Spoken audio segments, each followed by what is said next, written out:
15 సంవత్సరాల అనుభవం ఆంధ్ర, తెలంగాణ, కర్ణాటక, తమిళనాడులో లక్షల మంది నమ్మకమైన కస్టమర్ల సంతోషాలకు నిలయమైన మీ నివాసానికి అందమైన చిరునామా. ఇవన్నీ విషయాలు పక్కన పెడితే మీకు ఒక మరో 2 ఏళ్లలో ఒక మంచి అవకాశం రానుంది మీకు. అదే గోదావరి పుష్కరాలు. ఇక్కడ ఒక గొప్పతనం ఏమంటే 2003లో పుష్కరాలు వచ్చాయి. అప్పుడు టీడీపీ బాబు గారు ఉన్నారు. 2014లో మళ్ళీ బాబు గారు, 2015లో పుష్కరాలు వచ్చాయి. మళ్ళీ చంద్రబాబు గారు, మళ్ళీ ఇప్పుడు మళ్ళీ 2027లో పుష్కరాలు వస్తాయి. మళ్ళీ చంద్రబాబు గారే సీఎం. ఇది ఒక గొప్ప రికార్డ్ ఇది. ప్లస్ ఈసారి పుష్కరాలకి సిట్టింగ్ ఎమ్మెల్యేగా ఆదిరెడ్డి వాసు గారు ఉండడం కూడా ఒక మంచి అవకాశం. అయితే గతంలో 2015లో పుష్కరాల సందర్భంగా భారీ అవినీతి జరిగిందనేసి ఒక షూటింగ్ అది ఇదంటూ ప్రజలను ఇబ్బంది పెడితే 23 మంది చనిపోయారని అప్పట్లో వైసీపీ పెద్ద ఎత్తున ప్రచారం చేసింది. అంటే గతంలో 2010లో పెద్ద ప్రచారం చేసింది. మన సినీ డైరెక్టర్ని తీసుకొచ్చేసి ఇక్కడ షూటింగ్లు చేయించడం, ఆ తొక్కిసలాట్లో చనిపోయారు, పెద్ద ఎత్తున అవినీతి జరిగిందన్నారు అనమాట. ఈసారి అలాంటి విమర్శలకు తావు లేకోకుండా ఎలాంటి చర్యలు తీసుకోబోతున్నారు? అంటే లాస్ట్ టైం ఏమైందంటేనండి, కోఆర్డినేషనల్ ఇష్యూస్ అయితే ఉన్నాయి. ఎందుకంటే ఆ ఇన్సిడెంట్ జరిగే టైంకి ఒక్కసారి చాలా ట్రైన్స్ ఆగిపోయినాయి, వచ్చినాయి ఒక్కసారి. అంటే కొద్దిగా టెక్నాలజీని కూడా ఆనాడు కొద్దిగా లింక్ చేసుకొని ప్రాపర్గా ఆర్గనైజ్డ్గా చేసుకోలేపారు. దానివల్ల అది వచ్చింది. అండ్ స్టాంపేడ్ అయితే జరిగింది, వాస్తవమే. దాన్ని మనం ఏదైతే ఎవరో తప్పని మనం అనలేం. కానీ అంత లార్జ్ స్కేల్లో జరిగినప్పుడు ఇంకా కొద్దిగా బెటర్గా చూసుకుంటూ ఉంటే బాగుండు.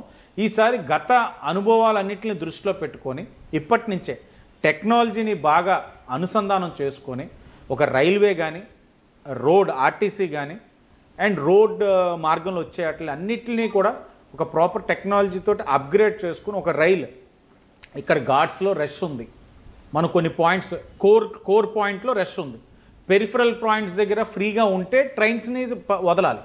లేదంటే ఏ కడియం దగ్గర ఎక్కడ ఆపి అక్కడ కొన్ని షెల్టర్స్ పెట్టి జనాలు అక్కడ సేద తీర్చుకొని రిఫ్రెష్ అయ్యి అక్కడి నుంచి బస్సెస్లో ఊరికి వచ్చేటట్లు ఇలా ఇప్పటి నుంచే ఒక ప్రాపర్ ఆర్గనైజ్డ్ సిస్టమ్ క్రియేట్ చేసుకుంటూ రాష్ట్ర ప్రభుత్వాన్ని కూడా మనం చేయబోయే అభివృద్ధి కార్యక్రమాలు ఏంటి రిక్వైర్మెంట్ డిపిఆర్స్ అని పంపించడం జరిగింది, సెంటర్ కూడా పంపించడం జరిగింది. అఖండ గోదావరి ఏదైతే మన 100 కోట్లు సుమారు శాంక్షన్ అయింది, హ్యావ్లాక్ బ్రిడ్జ్ మీద ఏదైతే అభివృద్ధి కార్యక్రమాలు, ఘాట్స్ని కూడా అభివృద్ధి చేసే కార్యక్రమం కూడా 100 crores కూడా శాంక్షన్ అయింది. ఇవన్నీ కూడా 2027 అంటే 2026లో స్టార్ట్ చేయడం కాదు, వే హెడ్ 2024 నుంచి స్టార్ట్ చేసాం. అంటే ఒక కన్స్ట్రక్టివ్ డెవలప్మెంట్. ఏదో పుష్కరాలంటే రాజమండ్రి సిటీ కాదు, రాజమండ్రి రూరల్, రాజానగరం, కొవ్వూరు, ఇది ఏదైతే గోదావరికి అనుసంధానంగా ఉన్న అన్ని నియోజకవర్గాలను కూడా ఒక కన్స్ట్రక్టివ్ డెవలప్మెంట్ చేయాలని ఒక ఆలోచనతో, అది కూడా సస్టైన్ అయ్యేటట్లు, ఆ డెవలప్మెంట్ కూడా లాంగ్ రన్ సస్టైన్ అయ్యి బీటీ రోడ్స్ కదా అన్ని సీసీ రోడ్స్ వేసేటట్లు, ఎక్కడ అవినీతికి అవకాశం ఇవ్వకుండా చేసే కార్యక్రమం అయితే శ్రీకారం చుట్టాం. కేంద్రంతో అనుసంధానం చేసి అక్కడి నుంచి రావాల్సినవి అన్నీ కూడా గౌరవ ఎంపీ గారు పురంధేశ్వరి గారు ఫాలోఅప్ చేస్తున్నారు. టూరిజం మంత్రి గారు ఇక్కడ ఉన్నారు కాబట్టి ఆయన చేయాల్సిన కార్యక్రమం చేస్తున్నారు. ఎమ్మెల్యేలుగా మేము కార్పొరేషన్ పరిధి నుంచి అన్నీ జరుగుతాయి కాబట్టి ఇవ్వాల్సిన ప్రతిపాదన మొన్న గౌరవ మంత్రి నారాయణ గారు కూడా వచ్చారు. పక్కన నియోజకవర్గం మనం పక్కన పెడితే టౌన్లో మీకు చేసే అవకాశం లేదు. బ్యూటిఫికేషన్ పేరుతో మార్గన్ భరత్రామ్ గారు అప్పట్లో చాలా అందంగా తీర్చిదిద్దారు కదా టౌన్ని. మీకు ఒక వందనం, మీకు ఒక దన్నం. వేసిన ఓపెన్ ఎయిర్ థియేటర్ పెట్టారు, వాకెన్ స్ట్రీట్ పెట్టారు, మొత్తం కూడా పార్క్ని దివాన్ చెరువుని అంతా కూడా ఒక మంచి గార్డెన్ గా తీర్చిదిద్దారు. ఒక బ్యూటిఫికేషన్ పేరుతో చాలా అందంగా తీర్చిదిద్దారు కదా. మీకు ఆ పని లేదు కదా ఇప్పుడు. నువ్వు కూడా లోపల నవ్వుకుంటున్నావు కదా, నువ్వు నవ్వుతున్నావు. అడుగుతున్నంతసేపు ట్విన్ సిటీస్ వరకు రాలేదు కానీ నువ్వు లోపల నవ్వుకుంటున్నావు. పాడు చేస్తావు కదా నా జీవితాన్ని. నేను చేయడం ఏంటన్నా, మీరు నన్ను ఇరికించమాకండి మధ్యలో. అతను చేసింది అంతా కూడా ఎండిపోయిందన్న, ఎండిపోయినాయి మొత్తం అన్నీ కూడా. ఇప్పుడు మళ్ళీ అంతా కూడా సరి చేసుకుంటూ వస్తా ఉన్నాం. అది సుందరీకరణ అన్నది నేను పదే చెప్పేవాడు. 60-80 లక్షలు పెట్టి మొక్కలు వేసారు. మొక్కలు వేసినప్పుడు నగరంలో 20 మందే గార్డెనర్లు ఉన్నారు. పార్కులన్నింటినీ చూసుకోవాలి. ఇవన్నీ ఎప్పుడు చేస్తావు అంటే నీకు అవకాశం ఉన్నప్పుడు కొత్తగా గార్డెనర్స్ని తీసుకోవాలి, లేకపోతే ఆ వాటరింగ్ చేసే వెహికల్స్ తీసుకోవాలి. ఏది తీసుకోకపోవడం వల్ల సుందరీకరణ అనేది స్మాష్. ఇప్పుడు మనకి సుందరీకరణ వల్ల జరిగేది ఏమీ లేదన్న. ఇక్కడ అనేకమైన రోడ్లు వేసుకోవాలి, డ్రైన్స్ వేసుకోవాలి, ఇంకా మనం కొన్ని కమ్యూనిటీ సెంటర్స్ కట్టుకోవాలి. ఎందుకంటే ఇప్పుడు కమ్యూనిటీ సెంటర్స్ అన్నీ కూడా ఏదైతే హాల్స్ ఉన్నాయో అన్ని సచివాలయాలు తీసేసుకున్నారు. ఇప్పుడు మధ్యతరగతి వారు అయితే ఓకే, దిగువ మధ్యతరగతి వాళ్ళకి మనం కమ్యూనిటీ హాల్స్ ఎందుకు కట్టి ఉన్నాం? చిన్న చిన్న పెళ్ళిళ్ళు చేసుకోవడానికి, లేకపోతే ఇవి అన్ని సచివాలయాలకు వెళ్ళిపోతే ఇప్పుడు వాళ్ళు ఎక్కడ పెళ్ళిళ్ళు చేసుకుంటారు? రోడ్ల మీద చేసుకోలేరు కదా. జంక్షన్స్ డెవలప్ చేసుకోవాలి, చెయ్యాల్సిన కార్యక్రమం చాలా ఉంది. అతను 2-3 జంక్షన్లు తీసేసుకొని అదే చేసేసి రాజమండ్రి అంతా ఉందంటే రాజమండ్రి ప్రజల్ని మరలా చెప్తా ఉన్నాను, చాలా మేధావులు. 2015 ఇన్సిడెంట్ అయ్యింది, రాజమండ్రిలో ఎంత ఘోరం అయిందని అంత అల్లరి చేశారు. 19 ఎవరు నెగ్గారు? రాజమండ్రి ప్రజలు చాలా చైతన్యవంతులన్నా. గత పుష్కరాల సమయంలో బోయపాటి శ్రీను తీసుకొచ్చారు, సార్ రాజమౌళిని తీసుకొస్తారేమో, సపరేట్ ఘాట్ పెట్టుకుంటారేమో షూటింగ్ కోసం అనేది ఆరోపణలు చేస్తారు. చేద్దామన్నా, చెయ్యాలి కదా. రాజమౌళి గారే ఇంకా బెటర్ గా ఉన్న వ్యక్తిని తీసుకొద్దాం. రాజమౌళి గారు ఇప్పుడు హయ్యర్ ఆయననా. అయితే ఎవరైనా, నాకు మూవీస్ తక్కువ కాబట్టి ఎవరున్నా మంచోని తెద్దాం, చెయ్యాలి. బ్రాండ్ ఏపీ సెపరేట్ ఘాట్ కాదు, ఈ ఘాట్స్ లోనే. ఇప్పుడు మనం కూడా లాస్ట్ టైం తప్పు, ఈ యొక్క ఎవరైతే ప్రజలు కూడా అపోహ ఏంటంటే ఒక ముహూర్తం టైం ఉంటుంది, ఆ ముహూర్తం టైం పుష్కర్ ఘాట్లో ములిగితేనే పుణ్యం అనుకుంటారు. కాదు, గోదావరి నదిలో ఎక్కడ ములిగినా పుణ్యమే. ఈ మెసేజ్ని మనం రైట్ వేలో తీసుకెళ్ళాలి. ఇప్పుడు 40 కోట్ల మంది వస్తూ ఉన్నారు, ఇది కుంభమేళ, అంతమందిని అక్కడ క్యాటర్ చేయగలుగుతా ఉన్నప్పుడు ఇక్కడ 12 కోట్లు మేము ఆలోచిస్తూ ఉన్నాం. చేస్తున్నప్పుడు ఆ కుంభమేళాకి ఏ విధమైనది బ్రాండ్ ఇమేజ్ క్రియేట్ చేశారు, మనం కూడా చెయ్యాలి. ఏపీకి ఇప్పుడున్న పరిస్థితుల్లో ఒక బ్రాండ్ ఇమేజ్ తీసుకురావడంతో పాటు ఒకటి ఇది పుష్కరాలు అన్నది ఒక మేజర్ యాక్టివిటీ. గౌరవ ప్రధాని గారు వస్తారు, ప్రపంచ దేశాల నుంచి అందరూ వస్తారు. కోవిడ్లో కోల్పోయిన కుటుంబ సభ్యులు అందరికీ కూడా తీసుకొచ్చి గోదావరిలోని ఆ కార్యక్రమం, పుణ్య కార్యక్రమం చేయాలని అనేక మంది వస్తారు. వచ్చినప్పుడు బ్రాండ్ ఇమేజ్ పెంచుకోవాలని అనుకున్నప్పుడు ఒక యాక్టివిటీ చేయడం కరెక్ట్. కానీ యాక్టివిటీ ఏంటంటే ప్రజలకు ఇబ్బంది లేకుండా చేసే కార్యక్రమం ఈసారి ఎలాగన్నది, ఎందుకంటే ఘాట్స్ని కూడా ఎక్స్పాండ్ చేస్తున్నాం, రాజనగరం వరకు కూడా ఘాట్స్ వెళ్తా ఉన్నాయి. కాబట్టి ఎక్కడ మనకి ఎమికబుల్గా ఉంది, పబ్లిక్కి అసౌకర్యం కలగకుండా, వారికి ఏ విధమైన ఇబ్బందులు కలగకుండా ఎక్కడ చేయాలో చూసి గ్యారంటీగా ఆ బ్రాండ్ యాక్టివిటీ అనేది చెయ్యాలి. బ్రాండ్ యాక్టివిటీ, బ్రాండ్ పదే అంటున్నారు అనమాట.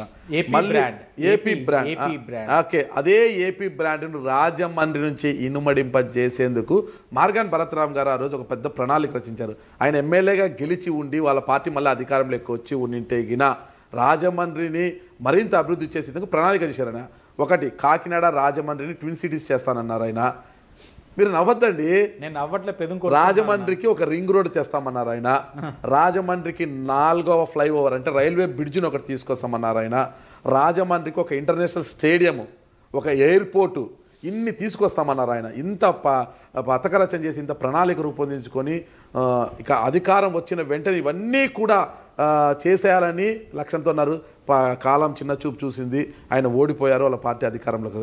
సరే, మార్గాన్ భరత్రామ్ గారు ఓడిపోయారు, మీరు గెలిచారు, ఇవన్నీ మీరు చేస్తారా? అంత లక్ష్య సాధికుడిని అయితే నేను కాదు, నాకు అన్ని లక్ష్యాలు లేవు, చాలా చిన్నవి అన్న. రాజమండ్రికి మంచి కనెక్టివిటీ ఫ్లైట్స్ తేవాలని అనుకున్నాను. బాంబేకి డైరెక్ట్ కనెక్టివిటీ ఫ్లైట్ తీసుకొచ్చా, ఢిల్లీకి ఒక ఫ్లైట్ వచ్చింది, హైదరాబాద్ కూడా ఏటీఆర్స్ తీసి ఎయిర్ బస్సులు వేయించాం. ఎయిర్పోర్ట్ ఎక్స్పాన్షన్ ఏదైతే న్యూ టెర్మినల్ కట్టుకుంటామో నెక్స్ట్ ఇయర్ ఓపెనింగ్. అంటే ఇప్పుడు దాకా ఏటీఆర్ ఫ్లైట్స్ ఉన్న ఈ రాజమండ్రి ఈ రోజున ఎయిర్ బస్ అంటే ఇంటర్నేషనల్ ఫ్లైట్స్ కూడా ల్యాండ్ బామర్ది పని నాకే ఉంది, నాకు ఏవియేషన్ మంత్రి గారే ఇవ్వాలి ఏంటది. మేము ప్రతిపాదనలు పెట్టుకుంటాం, చేసుకోగలిగితే అవుతాయి పనులు. నువ్వే ఉన్నావు లాస్ట్ టైము, కేంద్రంతో బాగానే ఉన్నారు, ఎందుకు చేయలేకపోయావు? నేను కేంద్రంలో ఎంత పరిచయం, నాకు అంత పలుకుబడి ఉంది, నన్ను హీరో అంటున్నారని అన్నావు, వెళ్ళి ఎందుకు నువ్వు చేయలేకపోయావు? ఇప్పుడు ఈ ఓవర్ 6 monthsలో ఎందుకు చేయగలిగాం? ఒక ఆలోచన, ఒక విజన్. ఎంపీ గారు మేము అనుకున్నాం ఇవి చెయ్యాలని, 3-4 నెలల్లోనే తేగలిగాం. బాంబేకి డైరెక్ట్ కనెక్టివిటీ ఫ్లైట్ తీసుకొచ్చాం, ఢిల్లీకి డైరెక్ట్ కనెక్టివిటీ ఫ్లైట్ తీసుకొచ్చాం. ఇప్పుడు దాకా ఏటీఆర్సే ఉన్నాయి ఎయిర్పోర్ట్లో, ఎయిర్ బస్సులు తీసుకురాగలిగాం. ఎయిర్పోర్ట్ ఎక్స్పాన్షన్ అవుతా ఉంది. ఇంటర్నేషనల్ స్టేడియం ఏదైతే ఉందో మన గౌరవ ముఖ్యమంత్రి గారు వచ్చినప్పుడు అడిగితే ఆయన ఏదైతే ఆంధ్ర క్రికెట్ అసోసియేషన్ సానా సతీష్ గారు ఉన్నారు, కోఆర్డినేట్ చేసి ల్యాండ్ ఏదో ఒకలా చూసి కట్టాలని అన్నారు. ఆంధ్ర క్రికెట్ అసోసియేషన్ కూడా చాలా సీరియస్గా ఉంది. ఇప్పుడు టార్గెట్ మంగళగిరి మీద ఉన్నారు. మంగళగిరి అయిన తర్వాత కడపకి వెళ్ళి కడపలోని ఇంకా చేయాల్సిన కొన్ని పనులు ఉన్నాయి, స్టేడియం, ఇంటర్నేషనల్ స్టేడియం. అది అయిన తర్వాత టార్గెట్ 3 వచ్చి రాజమహేంద్రవరాన్ని పెట్టాలని ఒక ఆలోచనతో కేసినేని చిన్ని గారు, సతీష్ గారు ఉన్నారు, అది కోఆర్డినేట్ చేసుకుంటున్నాం. ఈ ఇంటర్నేషనల్ స్టేడియం అన్నది అబ్బాయి చెప్పింది కాదు, 2014-19లో మనం పెట్టిన ప్రతిపాదనలో అబ్బాయి తీసుకొచ్చాడు తెర మీదకి. ఆ అబ్బాయి ఎవరు? భరత్రామ్ అబ్బాయి అంటుంటే అబ్బాయి కాదండి, ఆయన కాదా, ఒక మాజీ ఎంపీ. అబ్బాయి కాదంటు కన్నా నువ్వు బాగా జోకులేస్తున్నావు, అబ్బాయి కాదంట అబ్బాయి. నేను మరి మీరు అలా పెడతాండి, చిన్న అబ్బాయి కాదండి ఆయన, ఒక మాజీ ఎంపీ అయినా, ఒక యువకుడు, ఓకేనా, ఒక సినీ హీరో అయినా, ఒక సినిమా హీరో అయినా, అబ్బాయా కాదా, ఒక యువకుడు అంటా నేను. అబ్బాయి అంటే చిన్న అమ్మాయి, ఓ మీ భాషలో అబ్బాయి అంటారేమో, అందరికంటే ఒక యువకుడు, ఒక మాజీ ఎంపీ, ఒక సినిమా హీరో. నేను నాకు ఆ గౌరవం ఎప్పుడు ఉంటది ఓ మాజీ ఎంపీ, ఎందుకంటే తను వేసిన శిలాబాద్ కానీ బద్దలు కొడితే నేను తిట్టి మా వాళ్ళు. రాజమహేంద్రవరం ఒక గర్వకారణం అండి, ఆయన ఒక సినిమాలో హీరోగా కూడా చేశారు ఆయన. అవును, ఒక సినిమా చేశారు. నా దగ్గర సంపూర్ణేష్ బాబు కూడా వస్తుంటాడు, 3-4 చేశారా, 3-4 హీరో సినిమాలు చేశాడు, వస్తుంటాడు ఒకసారి సరదాగా. ఒకటి యాక్టివ్ వాసు గారు, మీరు అధికారంలో ఉన్నారు, మరి అంత కిండల్ చేయొద్దండి. ప్రతిపక్షంలో కూడా అదే మాట అనేవాడిని, అధికారం ప్రతిపక్షం అని ఇదే తీరండి. రేపు అన్నాడు దేవుడు శాసిస్తే మళ్ళీ అధికారం వస్తాం, ఏ ఇబ్బందులైనా నా తీరైతే ఇలాగే ఉంటది, నా విధానం ఇలాగే ఉంటది, ఎప్పుడైనా ఇదే. సంపూర్ణేష్ బాబుని ఆయనని మరి మీరు అన్నారు కాబట్టి చెప్పాను. ఆయన కదా సంపూర్ణేష్ బాబు, ఆయన హైట్ ఒకటేనా? సంపూర్ణేష్ బాబు ఈయన ఒకటి ఎందుకు అవుతాడండి? ఆయన గొప్ప వ్యక్తి. సంపూర్ణేష్ బాబు ఈయన ఎందుకు ఒకటి అవుతాడు? మీరు నా దగ్గర సంపూర్ణేష్ బాబు కూడా వస్తారంటున్నారే? అవును, పరిచయం అంటున్నాను. Okay okay okay. మీరు ఇందాక ఉండగానే ఈయన వచ్చారా భద్రం?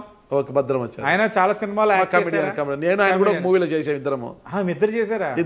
ఈ కళ కూడా ఉన్నాయో అన్నోయ్. శ్రీకాకుళం షెర్లాక్ హోమ్స్ లో చేసాం ఇద్దరం కూడా. మరి భద్రం వచ్చినప్పుడు సంపూర్ణేష్ బాబు ఎందుకు రాకూడదు? వస్తాడు, వచ్చాడు. నమస్కారం అండి. సుమన్ టీవీలో మీ పర్సనల్ అండ్ బిజినెస్ ప్రమోషన్స్ కోసం కింది నెంబర్ కి కాంటాక్ట్ చేయండి.